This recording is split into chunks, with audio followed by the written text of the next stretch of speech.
Newcastle United v Glasgow Rangers, May 1969. The Fairs Cup semi-final first leg had finished goalless.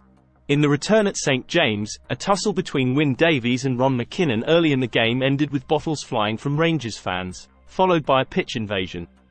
Then Newcastle fans came on after their side went 1-0 up after half-time.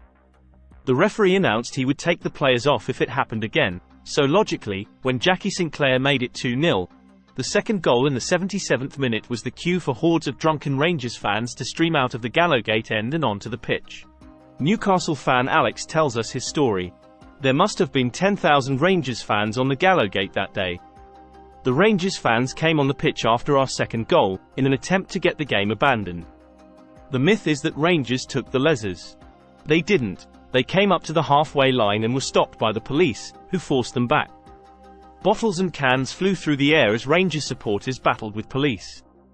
It took nearly 20 minutes for officers to restore order. They were eventually chased off by police with dogs.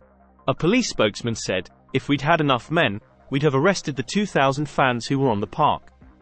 After the game ended, Newcastle fans were kept inside the stadium for their own safety. Unfortunately, the police had failed to clear the Rangers fans from outside the ground, and they were still waiting when the Newcastle fans were let out. This led to violent running battles between Newcastle and Rangers fans and Rangers versus the police, with bottles and bricks being thrown and injuring many people. Police struggled to contain the violence but somehow managed to move the Rangers fans towards their coaches at Haymarket and the train station. But Rangers fans had other ideas. Up to 2,000 Rangers fans then went on the rampage in Newcastle city centre, smashing shop windows and overturning cars, until order was finally restored hours after the game finished. Police reinforcements had to be drafted in, such was the carnage. The city centre looked like a bomb had hit it, with litter and glass strewn all over the place. In 60 years of supporting Newcastle, I have never seen anything like it before or since, and pray I never do. Rangers fan Willie told us, "I went by coach, and after counting 50 coaches, I knew this was going to be a fun time.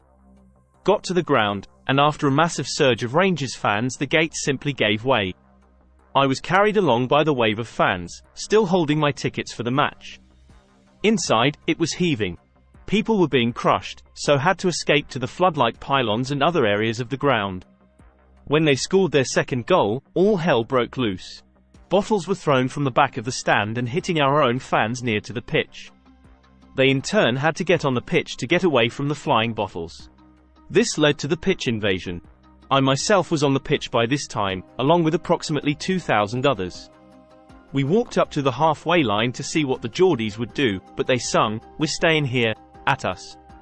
They didn't want to know. Just as well, we would have battered them.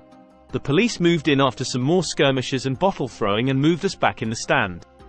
After the match, it was chaos, with up to 3,000 Rangers fans rioting outside the ground and in the city centre, before finally making their way to the trains and coaches, some of which had been cancelled or delayed.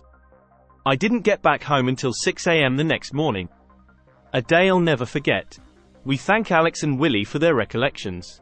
In the event, 89 people were injured and 30 were arrested. It's clear that the Newcastle police were totally unprepared for the invasion.